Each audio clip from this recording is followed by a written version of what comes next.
Mathematical formulation of first law. First law का हम लोग उसका क्या देख लिए, डेफिनेशन देख लिए और स्टेटमेंट देख लिए, है ना, कि उसमें किस प्रकार से हम लोग इसको बता सकते हैं, है ना, क्या कैसे समझ सकते हैं। अब इसी के बेसिस पे इसका देखते हैं। Let E A and E B are the energies of the system state A and B respectively. यदि ई ए एंड बीई B energy of the system A and B के लिए है, बी के लिए है।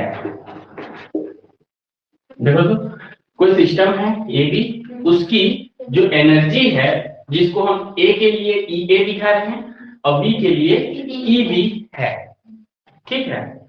Suppose the system absorb a quantity of heat Q तथा उस सिस्टम के द्वारा क्यू क्वांटिटी का हीट एब्जॉर्ब किया जा रहा है, एब्जॉर्ब किया जाए तो मतलब देखो वो जो सिस्टम है ए और बी है वह क्या करते हैं, तो क्यू जो कि हीट होता है, क्यू क्वांटिटी का जो हीट है उसको एब्जॉर्ब करता है। तो एब्जॉर्ब करने पर and its state change from A to B, तो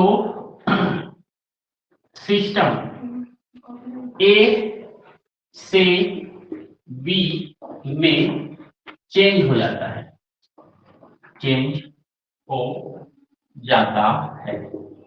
इसका कहने का मतलब क्या है, देखो ए सिस्टम है बी सिस्टम है, ठीक है। तो इसमें बोल रहा है जैसे ये सिस्टम ए है, इस सिस्टम ई को ए को क्या कर देते हैं हम, तो क्या देते हैं, क्यू हीट दे देंगे, है ना, क्यू हीट दे देंगे। तो ये चेंज हो जाता है किसमें, B system,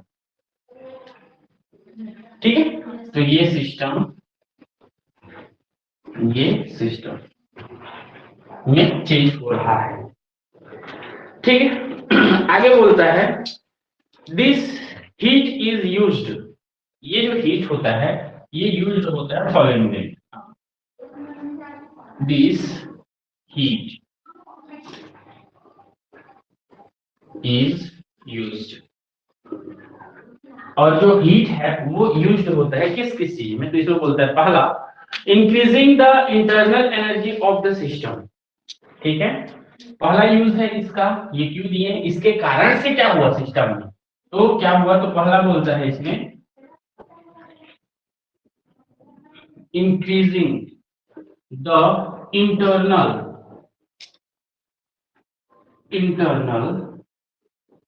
energy of the system,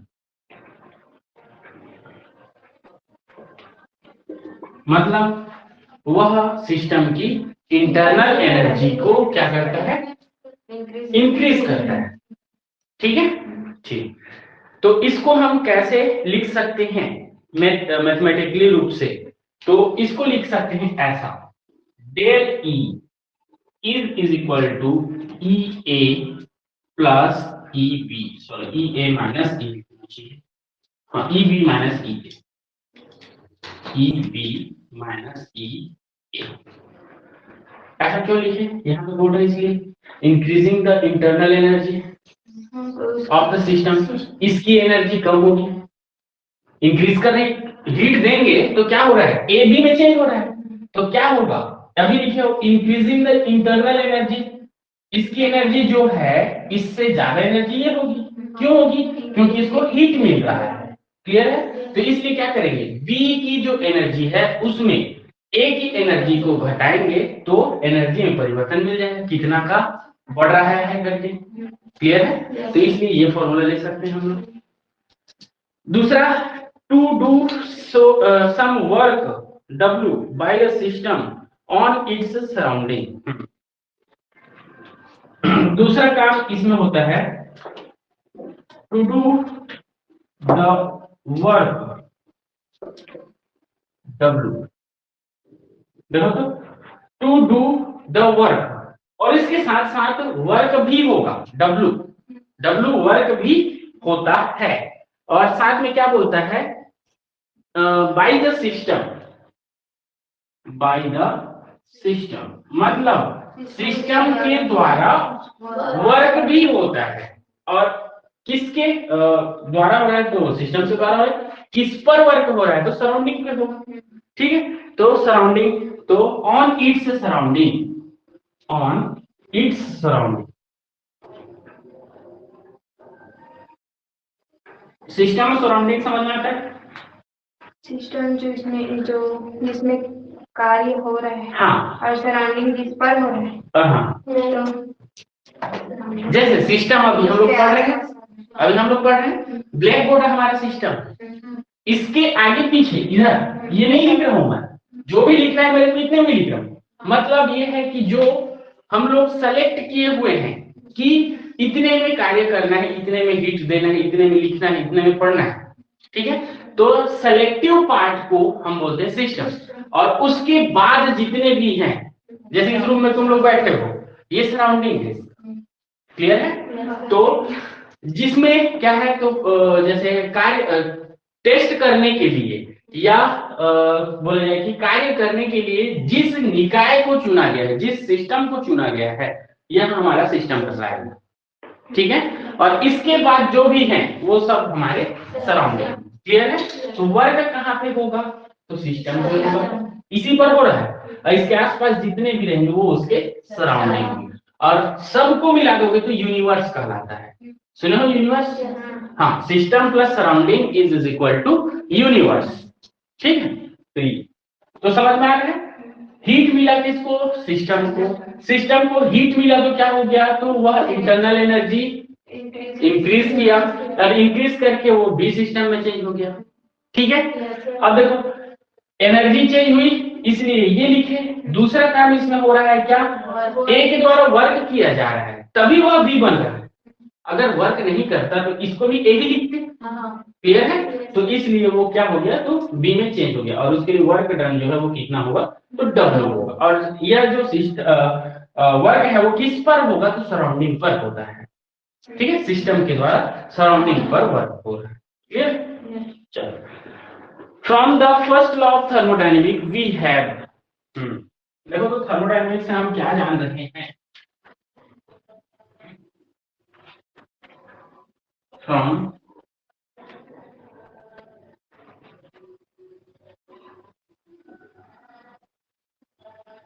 thermodynamic first law से हम जान रहे हैं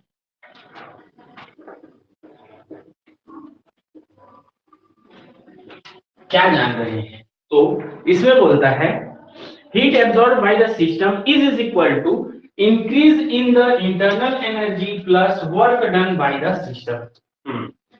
फर्स्ट लॉ क्या कहता है? तो फर्स्ट लॉ कहता है कि heat absorb by the system, heat absorb by system, system के द्वारा क्या है? एब्जॉर्ब किया हुआ जो हीट है ना,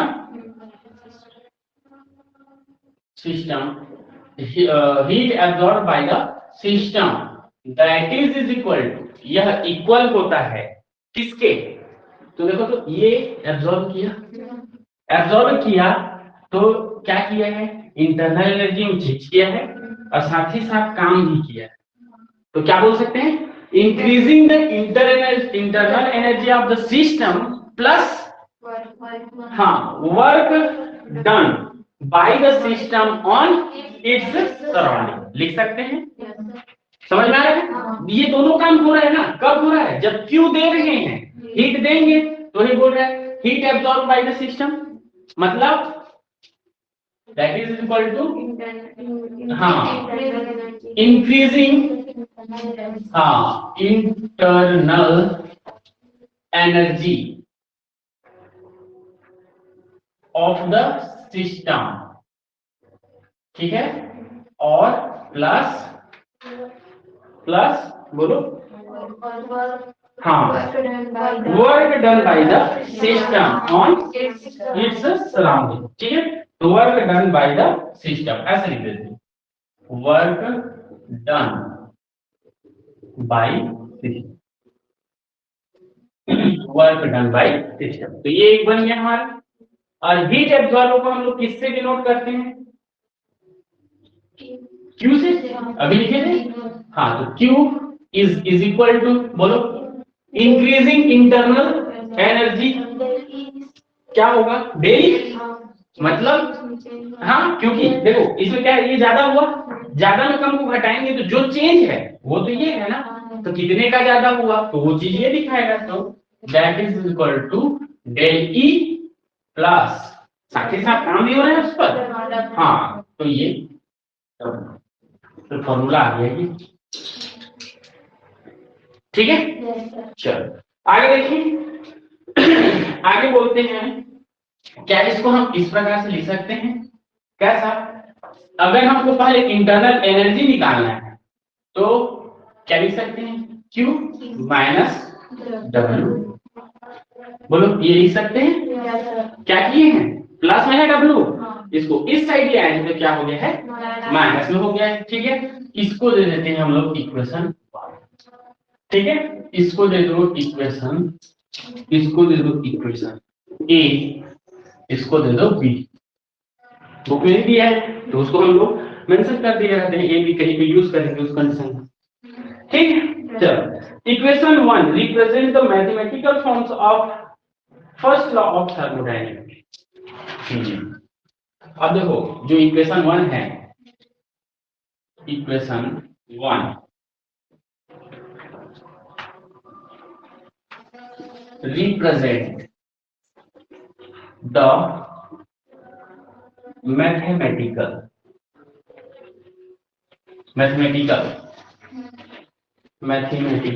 form of the क्या बोलोगे? फर्स्ट लॉ ऑफ थर्मोडायनेमिक्स, ये निकालना था हमको, ठीक है। तो ये जो हमारे इक्वेशन 1 है वो रिप्रेजेंट करता है किस चीज को? तो फर्स्ट लॉ को। किसके फर्स्ट लॉ को? थर्मोडायनेमिक्स के फर्स्ट लॉ के मैथमेटिकल एक्सप्रेशन, क्लियर है? For an infinitesimal process, maybe written,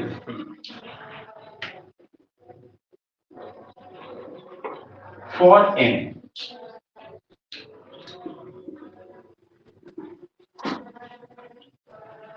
infinitesimal process, देखो तो ये क्या लिखा है? इनफाइनाइट सुना हो? हाँ, उसी से बना है, इनफाइनाइट सिमल, है ना। इनफाइनाइट मतलब अनंत, ठीक। प्रोसेस मतलब जो प्रोसेस कंटिन्यूअसली चलता जा रहा है, ठीक है। तो इनफाइनाइट वाला जो प्रोसेस होता है कोई भी सिस्टम में चेंज का, उसके लिए ये जो मैथमेटिकल जो एक्सप्रेशन आया है फर्स्ट लॉ का, उसको हम इस प्रकार से लिख सकते हैं। तो इसको लिख देते हैं हम लोग, equation 1 may be written as,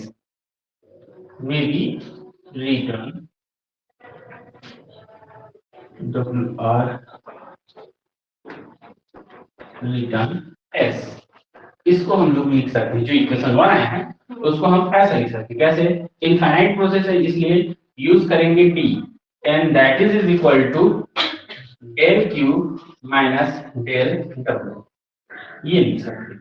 infinite process रहेगा ठीक है। और यहां पे बोल सकते हैं इक्वेशन टू क्या है ये? रिप्रेजेंट द डिफरेंशियल, डी क्या है तो डिफरेंशियल इक्वेशन है, ठीक है। तो ये बोल सकते हैं differential form of first law. ये क्या होता है? तो डिफरेंशियल इक्वेशन होता है किसके लिए? फर्स्ट लॉ, ठीक है। इसीलिए डी लिखा है डिफरेंशियल इक्वेशन को रिप्रेजेंट करने के लिए, ठीक है। आगे देखिए सिग्निफिकेंस।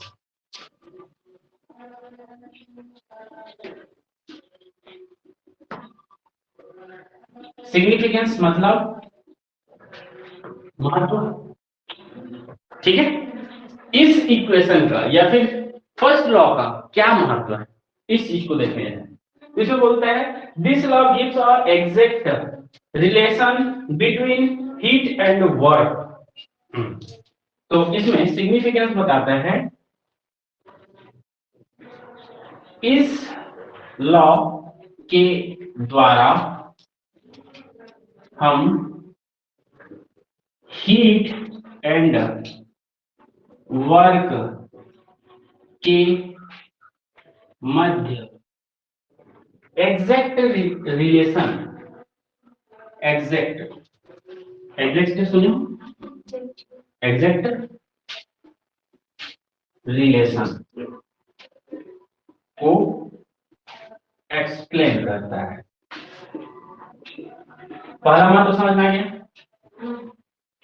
हीट जितना ज्यादा दोगे वर्क उतना ज्यादा होगा, मतलब 100 डिग्री हीट दिए तो उसके हिसाब से पर्टिकुलर वर्क होगा। वही चीज को ये हमारा जो फर्स्ट लॉ है वो एक्सप्लेन करता है। हीट जितना देंगे उसी के बेसिस पर एग्जैक्ट रिलेशन को एक्सप्लेन, मतलब समझ में आ गया, ठीक है। तो ये हो गया। दूसरा बोलता है देखो it tells us that a certain quantity of heat will produce a definite amount of work and vice versa।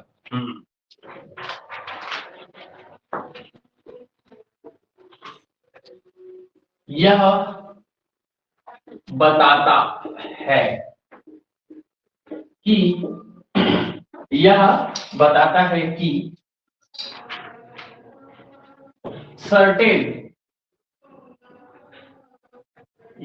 है कि certain quantity of heat will produce, heat के द्वारा definite amount of work produced होता है and vice versa. Vice versa मतलब सुने कभी क्या होता है?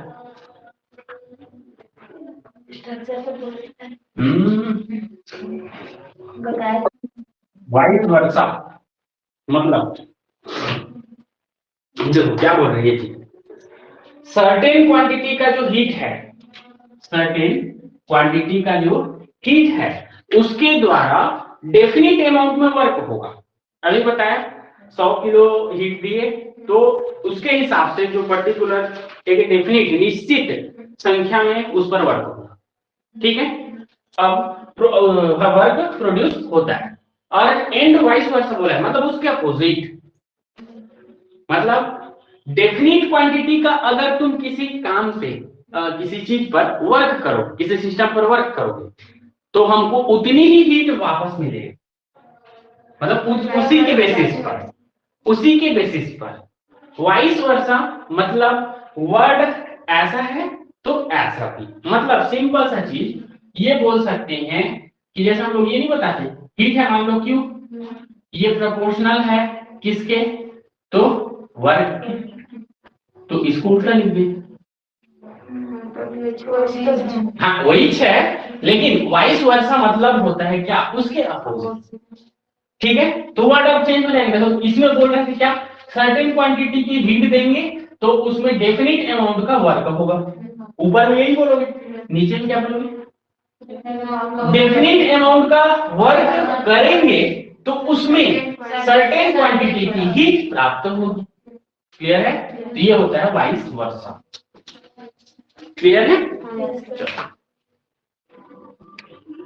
Work can not appear without disappearing of heat.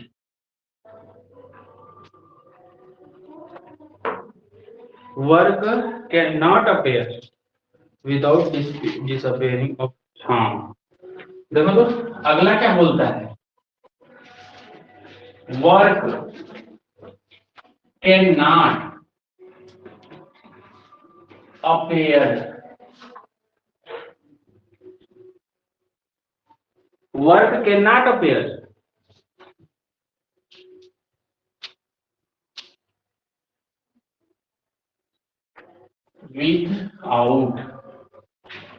without heat disappearing, without disappearing of heat, disappearing of heat। बोलो ये क्या बोलना चाह, वर्क नहीं दिखेगा,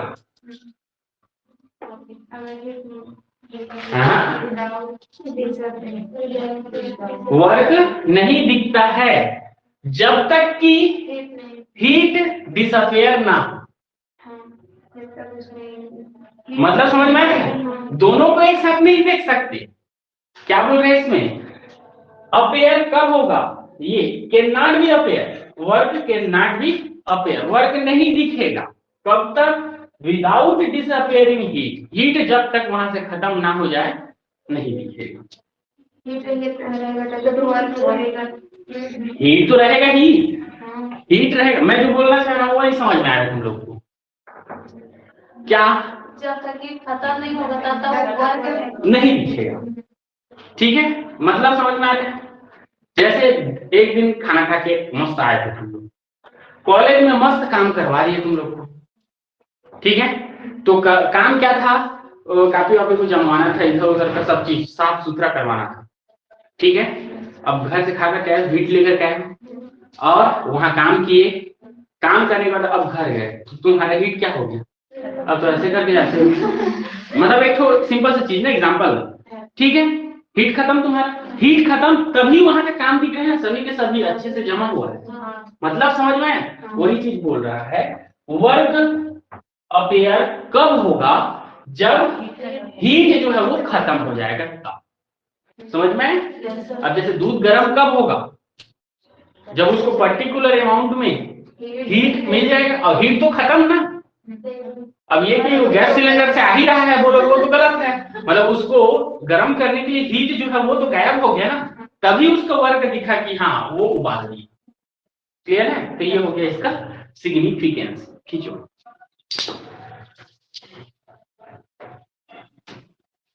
फिजिकल जो है ना वो रटने वाला भी रहता है और समझने वाला भी रहता है, तो उसके हिसाब से काम करना उसको। चलो आगे देखिए, आगे इसी में सेकंड टाइप का क्वेश्चन बोले थे इंटरनल एनर्जी, तो उसको डील करने चलते हैं। इंटरनल एनर्जी, तो देखिए इंटरनल एनर्जी,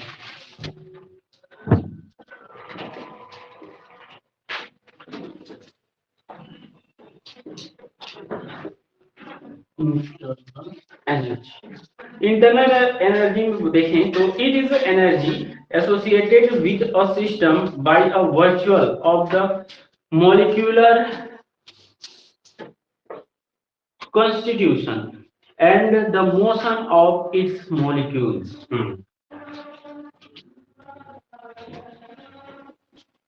इंटरनल एनर्जी मतलब समझते हो, उसमें बहुत टाइप का है।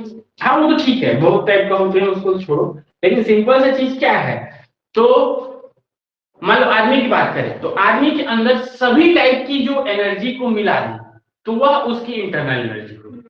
ठीक है, जैसे अब सही सभी टाइप की, तो देखो एक सिंपल एनर्जी, हाथ से क्या कर रहा हूं मैं, लिख रहा हूं, पैर से चल रहा हूं, मुंह से बोल रहा हूं, नाक से सूंघ रहा हूं, कान से सुन रहा हूं, तो ये सब एनर्जी के ही पार्ट है। क्लियर है, और सबको एक साथ मिला दें तो होल एनर्जी क्या क्या कहलाएगा, इंटरनल। उसी प्रकार से सिस्टम पर भी ऐसा होता है। क्या होता है, तो सिस्टम कोई पर्टिकुलर मॉलिक्यूल होगा, अब पर्टिकुलर मॉलिक्यूल में उसके मॉलिक्यूल्स की कंप्लीट एनर्जी, तो कंप्लीट एनर्जी मतलब स्थितिज ऊर्जा और गतिज ऊर्जा, मेनली तो दो ही होते हैं ना, स्थितिज ऊर्जा मतलब उसको ठहरे रखने के लिए जो एनर्जी लगती है वो, और गतिज ऊर्जा मतलब उसमें वाइब्रेशन या जो भी होता है उसके लिए। तो ये दोनों एनर्जी को कंप्लीट रूप से हम क्या बोलते हैं, इंटरनल एनर्जी कहते हैं। चलो इसका परिभाषा लिखते हैं, इसमें बोला जाता है it is energy associated, it is energy associated with a system, by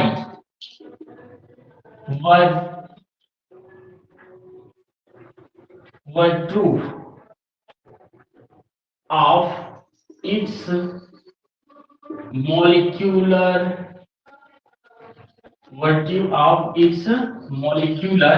constitution, सुने हो, and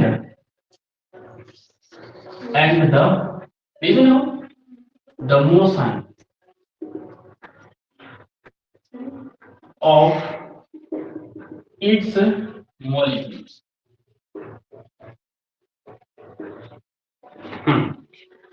कॉन्स्टिट्यूशन संविधान भी सुना हो, हाँ तो हाँ, तो इसमें बोल रहे देखो, तो it is energy associated with a system by virtue of its molecular constitution।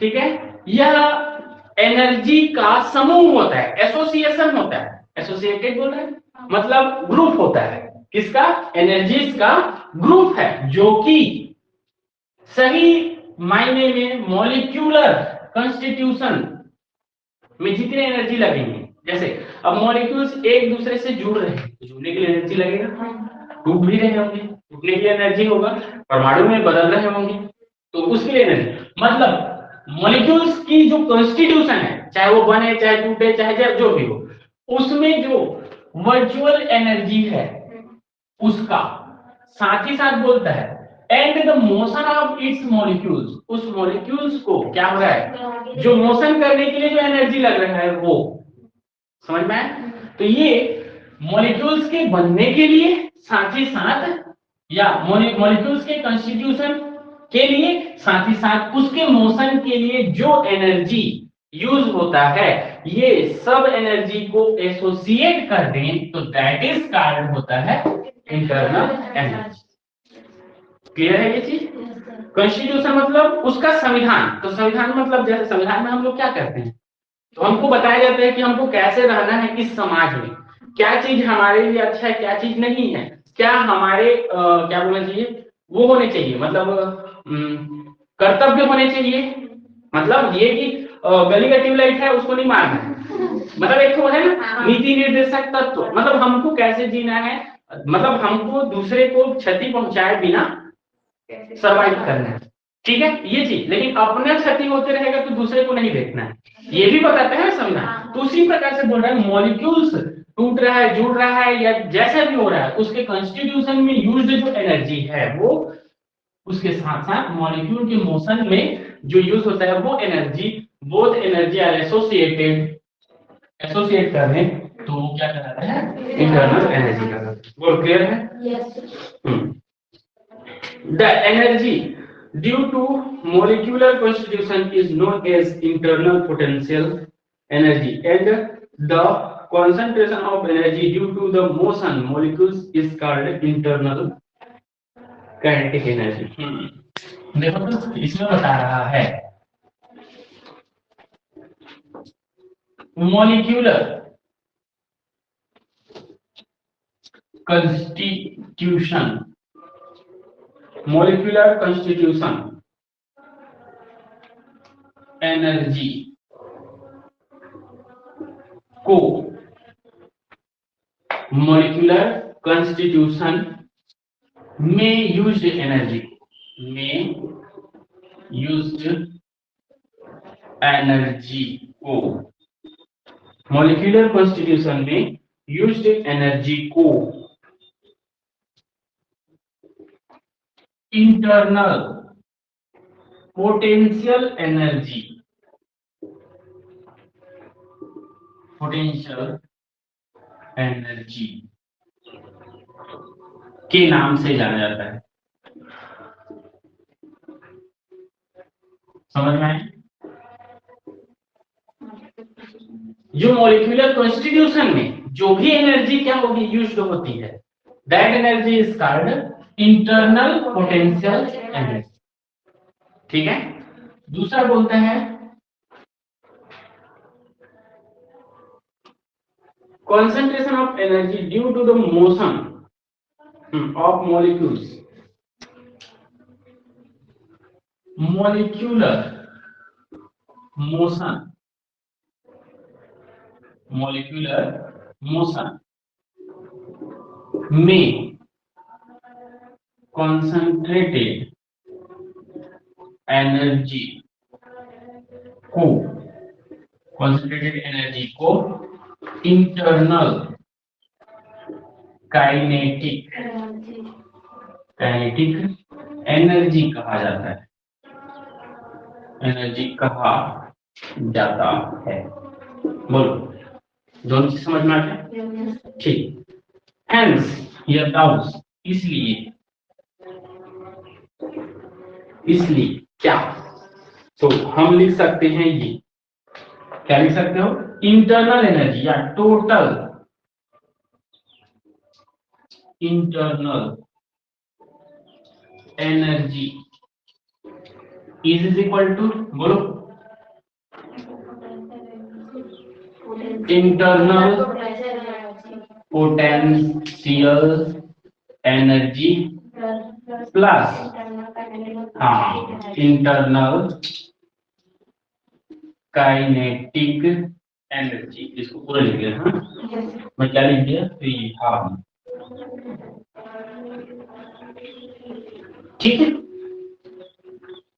Internal energy is represented by, बोलो, इंटरनल एनर्जी को किसके द्वारा रिप्रेजेंट करते हैं?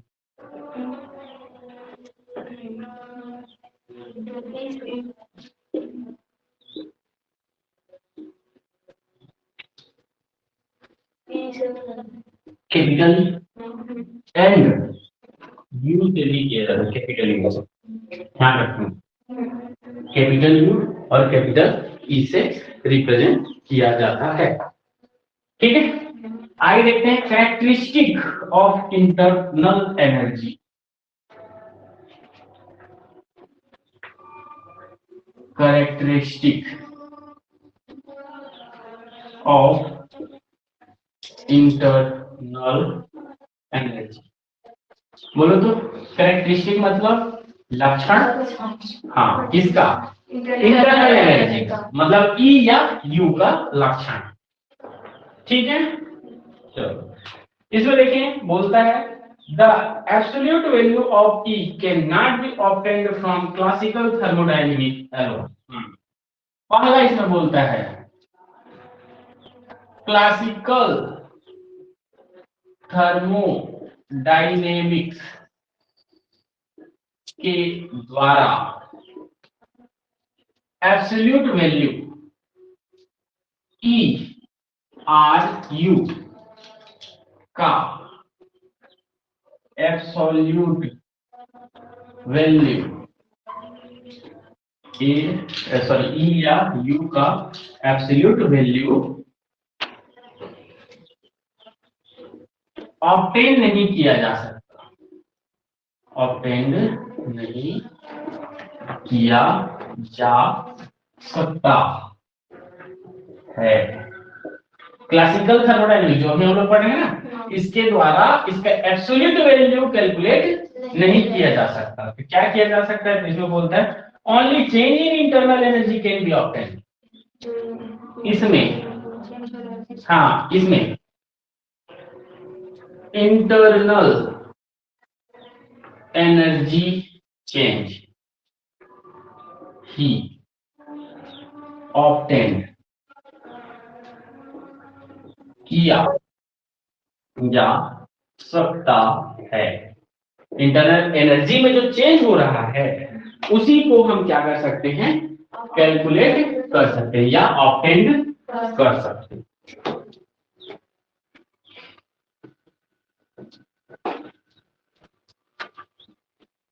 ठीक है, तो देखिए तुम कैसे इसको ऑब्टेन करेंगे, तो पता ही है तुम लोग को। Change in internal energy that is equal to E2 minus E1। यहाँ पे कौन क्या है ये तो समझ में आता ही है। क्या है कौन? ये क्या है?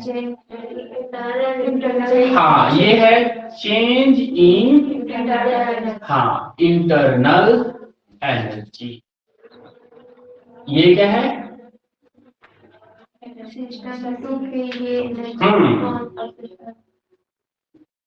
इंटरनल एनर्जी ऑफ सिस्टम, है ना? ठीक है, या सिस्टम 2 लिखे या फाइनल बोल सकते हैं इसको, फाइनल स्टेट भी बोल सकते हैं, फाइनल स्टेट। ठीक है, इसको क्या बोलोगे? इंटरनल एनर्जी ऑफ सिस्टम 1 या फिर इनिशियल स्टेट बोलते हैं।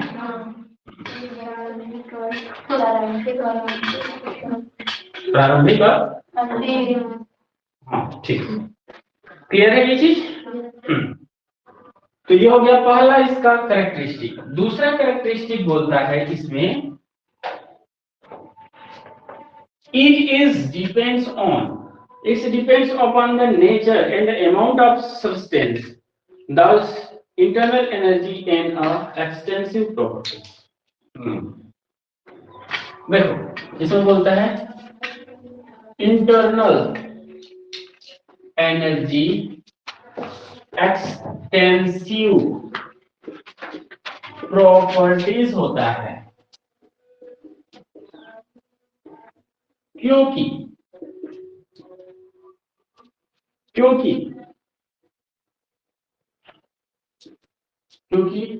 It's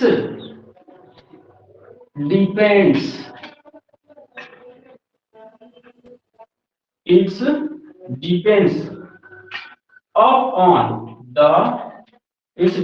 upon the nature and amount of the substance, nature of the substance। देखो क्या बोल दिया, यह एक एक्सटेंसिव प्रॉपर्टीज होती है।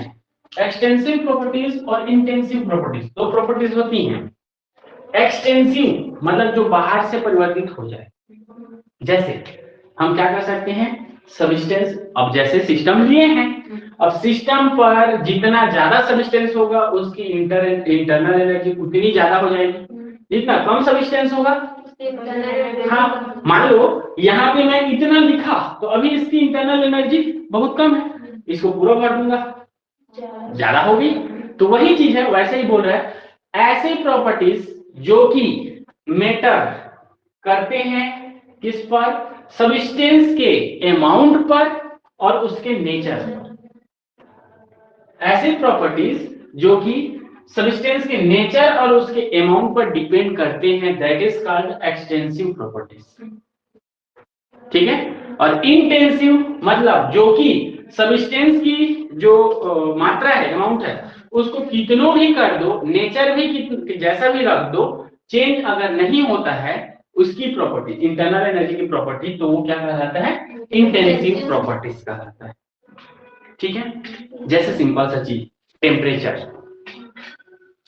ठीक है, टेम्परेचर क्या होगा,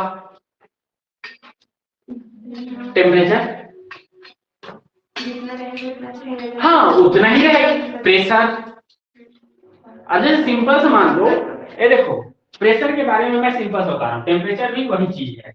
टेम्परेचर मान लो सूर्य से हमको मिल रहा है 25 डिग्री अभी फिलहाल, ठीक है, इसके ऊपर पड़ेगा उतना ही रहेगा, इसके ऊपर भी पड़ेगा उतना ही रहेगा।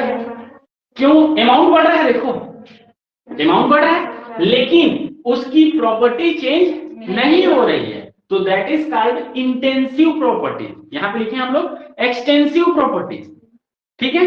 हाँ लेकिन इंटरनल एनर्जी, अब सूर्य का प्रकाश ही मिल रहा है उसको, इतने को एनर्जी मिला, खुद की एनर्जी कुछ ना कुछ बनेगी, इसकी इंटरनल एनर्जी और इसकी इंटरनल एनर्जी बोलो तो इसमें ज्यादा होगा क्योंकि ज्यादा स्पेस है, अमाउंट ज्यादा है, सबस्टेंस ज्यादा है, इसलिए क्या होगा, यह प्रॉपर्टीज कहलाता है एक्सटेंसिव प्रॉपर्टीज। याद रखना बाद में आएगा इंटेंसिव प्रॉपर्टीज, जो नेचर और अमाउंट पर या सबस्टेंस के नेचर और अमाउंट पर डिपेंड करता है, that is called extensive properties, और नेचर और अमाउंट पर डिपेंड नहीं करता है, that is called intensive properties.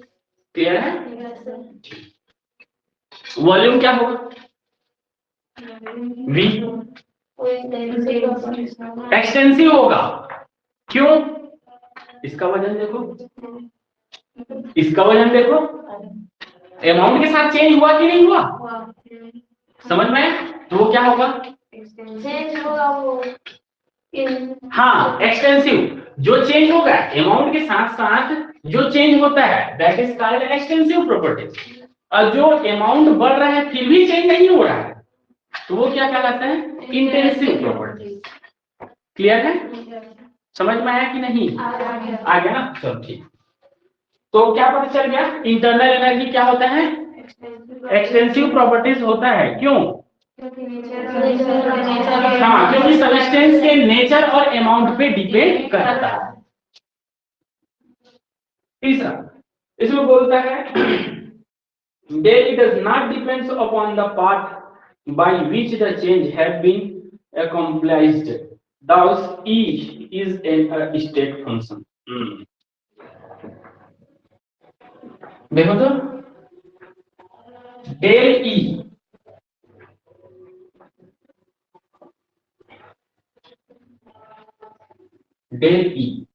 does not depend upon the path। Del का जो वैल्यू है वह क्या बोल रहा है?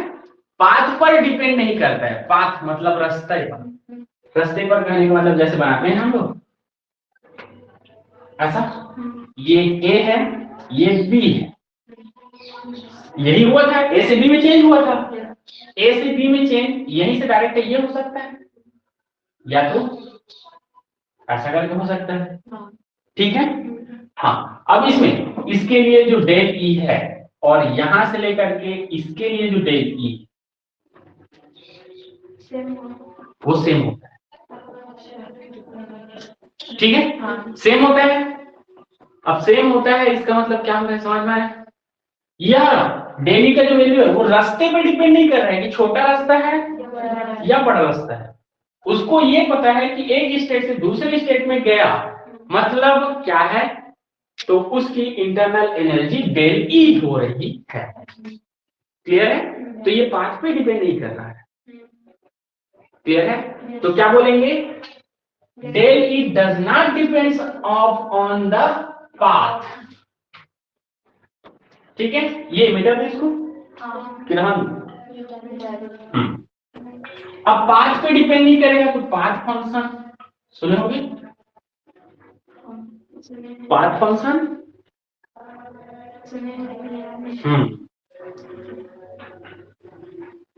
और स्टेट फंक्शन। जो पाथ पे डिपेंड करेगा पाथ फंक्शन होगा, जो स्टेट पे डिपेंड करेगा, ये सीधा स्टेट पे डिपेंड कर रहा है, ए से बी में चेंज हुआ तो ये क्या होगा, स्टेट फंक्शन। क्लियर है? हाँ तो वही चीज बोल रहा है, del E does not depends upon the path.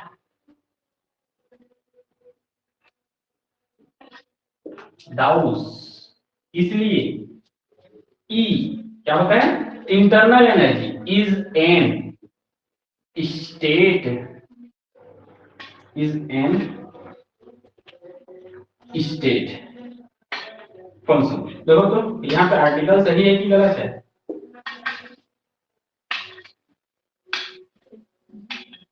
Article को पूछ रहा हूँ, एन लगा है। हाँ नहीं नहीं, ए लगेगा कि एन लगेगा बोलो? ए ही रहेगा, क्यों? ये तो ये बोल रहे हो, ये होता है स्टेट, क्या होगा? Is a state function. Clear है? चलो आगे देखें। फोर्थ बोलता है in SI system the unit of the internal energy is joule and kilo joule. SI system में इंटरनल एनर्जी का यूनिट, इंटरनल एनर्जी का यूनिट क्या होता है? जे एंड के। क्या होता है? जूल एंड किलो जूल होता है। ठीक है, आगे बोलता है in all exothermic reaction taking place at a constant temperature.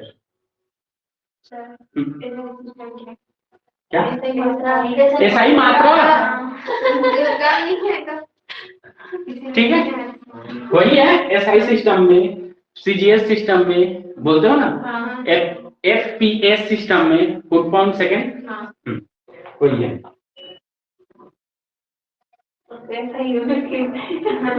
हाँ चलो इसमें आगे बोलता है, देखो तो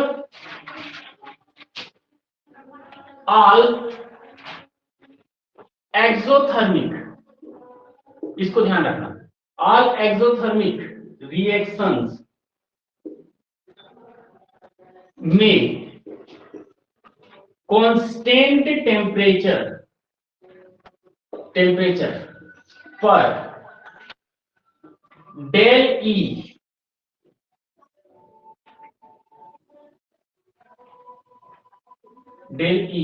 का वैल्यू नेगेटिव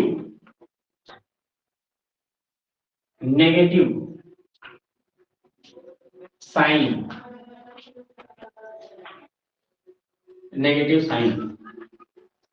में कैरी होता है।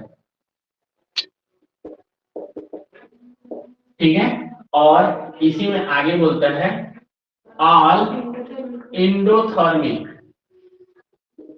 रिएक्शन में कांस्टेंट क्या है, टेम्परेचर पर डेल ई का वैल्यू पॉजिटिव वैल्यू साइन में कैरी करता है। समझ में आ रहे हैं?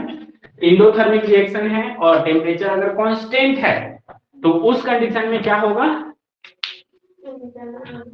हाँ, एंडोथर्मिक है तो क्या होगा? इंटरनल एनर्जी का जो वैल्यू है वो कैसे होगा?